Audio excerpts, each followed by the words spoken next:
Ladies, we are here tonight on the sheen. Let me fix this. Why the fuck this shit's not even working the right way? We keep batted on. Um. Anyways, ladies and gentlemen, we're here tonight on the sheen. And tonight we're gonna do some wrestling news, and then we'll do WrestleMania, Summerslam. So the first thing is Roman Reigns, man. And they asked him in the press conference about this whole shit. Paul Heyman's like, all right, we're in the third inning, man. We haven't even started, man. Third inning, Jesus Christ. So I guess every inning is a year. Year three, third inning. I guess that's how this works. And that, according to somebody that has knowledge to like the WWE, they've been told that Roman Reigns and Paul Heyman are going to have a huge say. And when it is over, the title reign, apparently they're looking for some. It's getting to the point where it's like the Undertaker situation with the WrestleMania streak. Like they're looking at it's worth it. Somebody that's worth it. And so as of right now, I guess they haven't found anybody that's worth it. And Paul Heyman said, yeah, inning four is going to be great. So I don't know if he means inning four as in like we're going to keep it for another 4 years for the four. I don't know, man, but this is crazy. They're saying that a few weeks ago, the segment that I forgot which one it was. It was supposed to be like 10 minutes, ended up being like 25 minutes, and it messed up the whole show. Like that's how much power they have in the company, both Roman Reigns and Paul Heyman. So I don't know, man. We'll see what happens. Kairi Sane re-signed with the company, but they said that she does have some shows left to do that she's committed to with New Japan, and she's going to be doing those. But when she's done doing those shows, she's coming to the WWE. So all of a sudden, you're going to have what? Io Sky, Asuka, and Kairi Sane. Pretty good stuff, man. I mean, the Japanese wrestlers. Triple H said that about like creative. He's like, yeah, we didn't cancel anything, man. Everything was planned, and nothing was there that was taken away. A lot of people are saying that the Becky Lynch Trish Stratus match was set for SummerSlam, but then when Slim Jim came up with the offer about the sponsorship, and then they ended up sponsoring the Battle Royal after Slim Jim. That's why they canceled the Becky Lynch Trish Stratus match. Who knows? But Triple H said everything that was planned, and nothing was taken out. Something I will say: every match went like at least every match went like at least 15, 25 minutes. I will say that no squash match. Every match was, like I said, at least 15, 25 minutes. I will say that, man. I think Roman Reigns broke the record. He was in there for more than 30 minutes with Jey Uso. That's the longest time Roman Reigns has ever lasted in a match. So yeah, everybody seems to get around somewhere between 15 to 25 minutes to their match. So I will say that, man. The show lasted like 4 hours, right? It was a long ass show. Started like at 7, wasn't over until like 11. And then Triple H said, "Yeah, man. I mean, Vince McMahon is not involved with Creative Day today." He said, it would be silly of me not to patiently ask him for advice, but he said he's not involved day to day. So I don't know if this is Triple H saying like, hey, if you're looking for somebody to blame for not adding the women's matches, it's me, not Vince McMahon. Who knows? But right now it could be true due to the Vince McMahon having back surgery. But in the future or in the past before the back surgery, I mean, the reports were that, like I said, the script would get written down by Triple H and the writers and the producers, and then it would get sent to Vince, and then Vince was like scratch some stuff off, and then he would have the final say on the script. So who knows, man? Let's move on. They're saying, TJ McDonald did send out a tweet. Finn Balor deserves better after Finn Balor lost to Seth Rollins. They've been teasing TJ McDonald joining the Judgment Day. Who knows? I don't know about that. Dakota Kai came back to celebrate with Bayley and Io Sky about Io Sky winning the women's champion. They asked her in the press conference how much time left. She's like, I have a long way to go. I am most likely not going to be back in 2023. So yeah, she tore her ACL back in May. So hope speedy recovery for Dakota Kai. Good to see her there, man. SummerSlam, they're saying they broke the record. It was their biggest event outside of any WrestleMania. It was their biggest event. They said they sold over 50,000 tickets. I was surprised. I thought they could fit up to like maybe 75,000 people in that stadium. I was surprised that it was only like, I think the official announcement was 59,000. I was a little bit surprised it wasn't a little bit more. Say they have, what was it, 81,000 for WrestleMania. So I was surprised they didn't even get to 60,000. But it's still pretty damn good. They're saying Triple H also said in the press conference that the plan was not for Brock Lesnar to shake Cody Rhodes' hand and then raise his arm. He said that was all Brock Lesnar doing his thing. So that was a pretty cool moment to see. That was not part of the plan. So pretty cool moment there between Brock Lesnar and Cody Rhodes after Cody Rhodes beat Brock Lesnar. But I think that's about it. As far as the news, Roman Reigns is not advertised for any matches going forward or any shows. So a lot of people are wondering. There's no way. It's only August. There's no way. You know how bad SmackDown is when he's not there. So I don't see them not having Roman Reigns on for the rest of 2023. Man, there's still like 4 or 5 months left in the year. No freaking way, man. Let's move along. Let's do SummerSlam.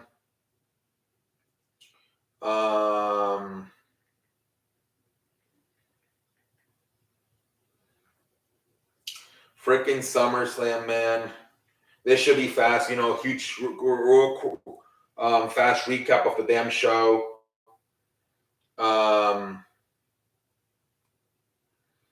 Let's see here, ladies and gentlemen.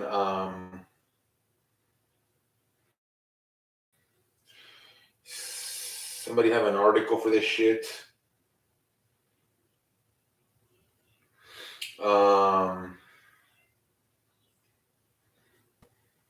So obviously, first match, Ricochet and Logan Paul. Very fun match, man, between these two, man. Freaking Logan Paul had a net breaker off the freaking ring apron onto the damn floor. Then they did a Spanish fly twice, one from the freaking ring apron, landed on their feet, and then did it again outside on the floor. Freaking Ricochet hit a freaking net breaker from the top rope. Logan Paul, I think, did a buckshot lariat he did it from the top rope, but instead of going inside, he went outside the ring. This Logan Paul guy, man, he's so damn athletic. It is unbelievable, man. Jesus Christ. But he's like 6'3". He's not, he seems super tall. I'm surprised he's only 6'3". But he's so damn athletic, man. At the end, freaking his manager, Jeff, hands it over brass knuckles, and that's how he won the match. Ricochet went for his finisher from the top rope, the 450 splash. He missed it, and then the manager hanged down brass knuckles. That's how they won. So Logan Paul going full heel that wins the match. He cheats, so yeah, like I said. But Logan Paul wins the match. Next, we had Cody Rhodes, Brock Lesnar versus Cody Rhodes. Brock Lesnar versus Cody Rhodes. This match, man, it seemed like it started reminding me in the beginning of a few years ago, Brock Lesnar versus John Cena. The way freaking Brock was just beating the shit out of Cody Rhodes, man. He kept throwing him outside the ring. He wanted to win by count out. But then, obviously Cody Rhodes got himself going. He ran Brock Lesnar's shoulder into a steel pose. Then he hit him with the steel steps. And then he exposed the turnbuckle, his shoulder. Then his shoulder ran into the exposed steel turnbuckle. Then he even put him in the Kimura lock, man. He hit him with crossroads 3 times, and then he finally won the match. But a good match, man. Good match. Took a while to get going. It seemed like for the first 10 minutes, it was just Brock beating the shit out of Cody Rhodes. I was starting to get like, what the hell are they doing here? Are they going to have him squash him the way he did to John Cena years ago? That would have been it for Cody Rhodes. That would have been WWE in a message. Hey, this is not the guy. That's what I was thinking. I'm like, are they telling us here by Brock just beating the shit out of him that this is not the guy, guys? I'm like, if he loses the way John Cena lost a few years ago, it's over for Cody Rhodes, man. Mid-Card City coming up. Then we have the Battle Royal. LA Knight won it. I believe the final competitors, were Sheamus and LA Knight. And LA Knight won. So back-to-back wins for LA Knight over Sheamus, back-to-back nights. Then I believe the next match was Shayna Baszler versus Ronda Rousey MMA rules match. Although it was funny because every time like somebody would get taken down, the referee would like get up, you know, like instead of counting, you know, or I don't know, like or like instead of letting aren't you in MMA when you take somebody down, aren't you allowed to like get on top of them and start smashing them, like punching them? And every time, like it was more like a boxing, but they wouldn't count either. I'm like, so you're not letting them get on when they fall. Like if somebody would like kick each other or like knee each other in the knees, they would fall. Instead of the referee letting them get on each other or counting like maybe to 10, he would just be okay. It was weird. And then at the end, freaking Shayna Baszler just won with a chokehold, and Ronda Rousey just passed out. But it was whatever. I just thought the rules were a little bit weird. But Shayna Baszler wins the match. Then we freaking had Gunther versus Drew McIntyre. A lot of people saying this match was not as good as they thought. At the end, man, freaking they're on the top rope. Gunther pushes McIntyre. McIntyre falls on the freaking ropes on his freaking nuts. And then Gunther just hits him, and he hits him with the freaking power bomb. And that's how Gunther wins. So Gunther retains his Intercontinental Champion. I don't know if I like the fact that he just won kind of clean without. I think they should have had like Imperium get involved, right? Otherwise, he kind of made McIntyre look a little bit weak. I guess they're trying to say, well, he fell on the ring and his balls hit him. I don't know. I thought to try to protect McIntyre a little bit, they should have had Imperium get involved in the match. Next, we had Seth Rollins versus Finn Balor. This might have been the best match of the night. Probably along with Roman Reigns. And as far as story, and Jey Uso. So, you know, starts off Finn Balor and Seth Rollins, man. For a while, I'm like, where the hell's the Judgment Day? Finally, the Judgment Day shows up. You know, freaking first it's just Damian Priest, and then Dominic and Rhea arrive. There's a moment there where Damian's trying to hang the briefcase over to Finn Balor. It's like, use this. And it's like, he seems like he's confused. And Michael goes like, what is he doing? He's trying to cash in. And then Corey's like, I don't think he's trying to cash in. I think he's trying to tell him to use it as a weapon. And then later on in the match, he tells him, hey, now he wants the briefcase as a weapon. So then he leaves the briefcase like in the corner of the ring, and then he goes to strike the referee, and his Finn is going to get the briefcase. Rollins just gets up and curve stomps him right on the freaking face, first in the briefcase, pins him. Seth Rollins wins. After the match, freaking Finn Balor's just like, Damian Priest is just like looking disgusted, shaking his head, like just frustrated, disappointed at Finn Balor. Once again, just like at Money in the Bank, he couldn't win the world champion, man. And a lot of people were very frustrated too. They wanted Finn Balor to win. Because this is probably it. Seth Rollins is probably going to move on to somebody else after this. So we'll see where they go from here with the Judgment Day. Next, we got the triple threat match: Asuka, Charlotte Flair, and Bianca Belair. This match, man, kind of went this match was weird, man. Charlotte, even like her like top came off, and she had to get the referee to put it back on, like from the back. And then they were like talking a lot. Like at one point, I think Asuka like legit hit kicked. Asuka hit Charlotte, and you can hear Charlotte saying, "Oh shit!" The referee, you could tell. Like, I think it was because they were trying to like have a good match, but also leave time for Io Sky to cash in. So there was a lot of talking around whether it was just them three or the referee at times, Jessica Carr, also talking to them. You could tell they were trying to manage the fight and make sure it was long enough, but also not too long, so they could still do the spot with Io Sky cashing in.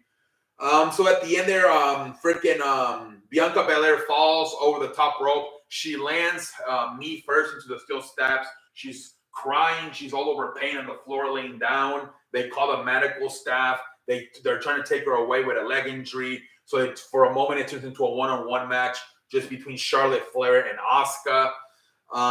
And then she comes back. I believe Charlotte Flair put no, hold on. I'm trying to. She comes back in the match. She hits a 450 splash. Then I'm trying to. I think the ending was Bianca Belair was in the finger four, and then you know how she's laying like this. Charlotte, she's almost doing like a bridge.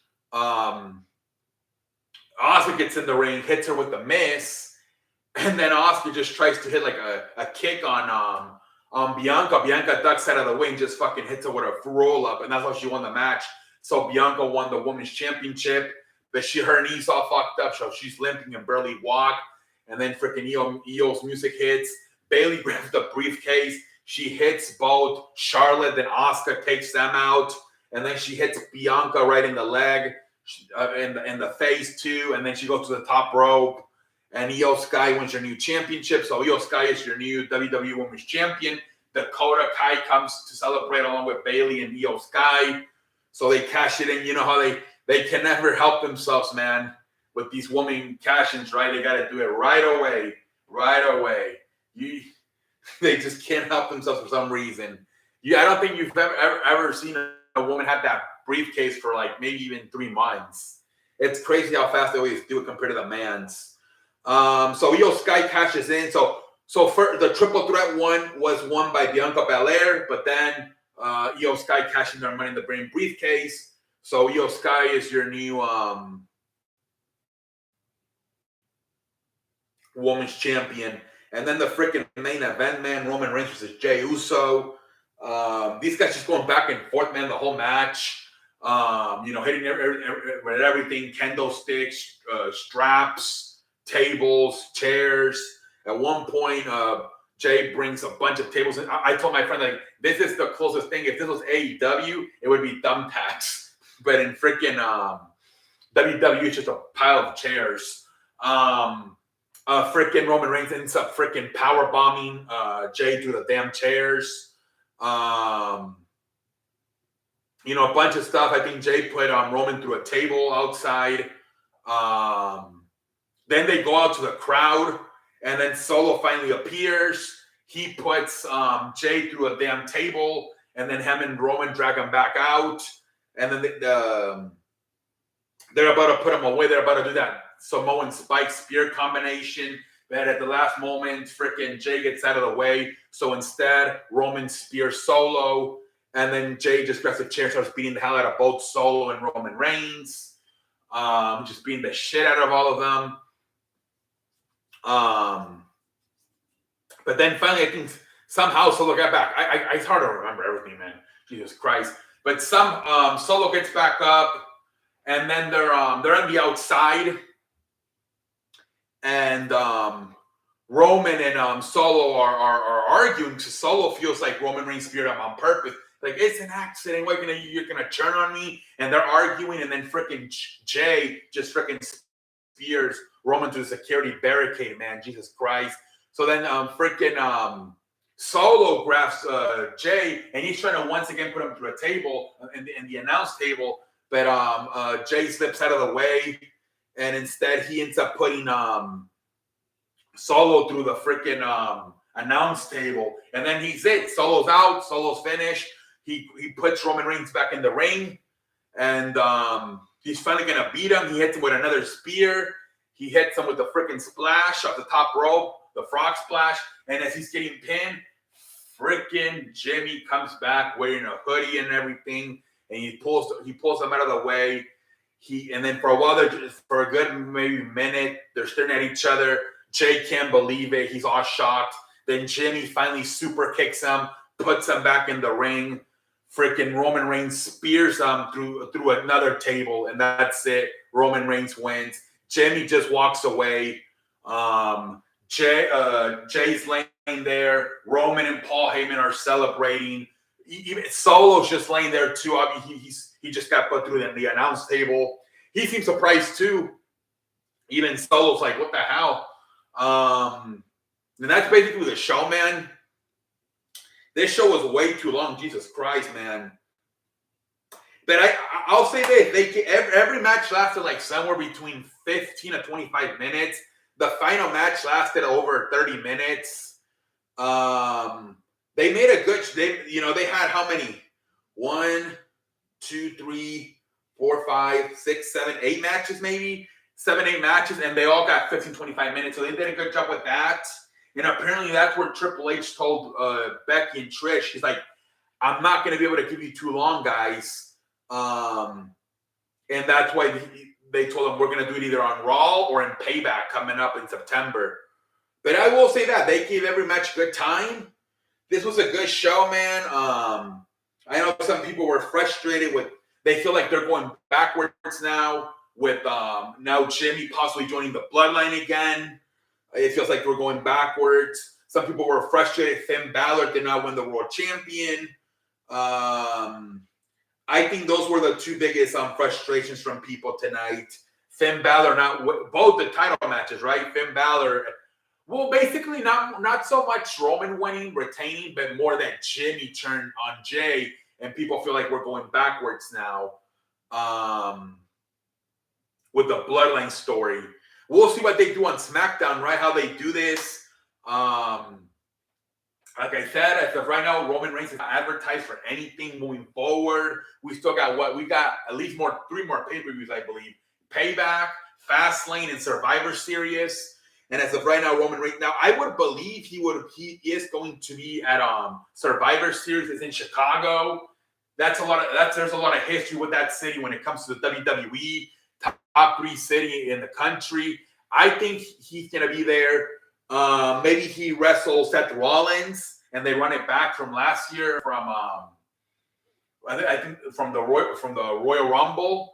Remember when the match and then disqualification? So maybe they do that, champion versus champion. And that's like there's not a lot you have to do there, right? That's 10 years over history, right? It would be easy for Roman to just come in there and wrestle Seth Rollins. The story's already there, right? You don't have to do much.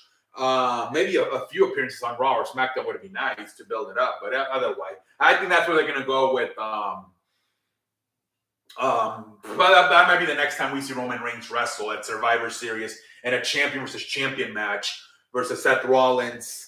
And maybe we'll see Jimmy versus Jay, and that might at Payback. We'll see. Imagine Solo as a special guest referee. It's gonna be interesting to see, man, how SmackDown. It is really bad when Roman's not there, and if he's not gonna be there for a while. Holy cow! We'll see how it goes. But as of right now, Roman Reigns is not advertised for anything. Like I said, I would believe that will change at least as we get closer to Survivor Series here in the next few months. But yeah, good show. Until next time, I'm out. Holla, I'm finished.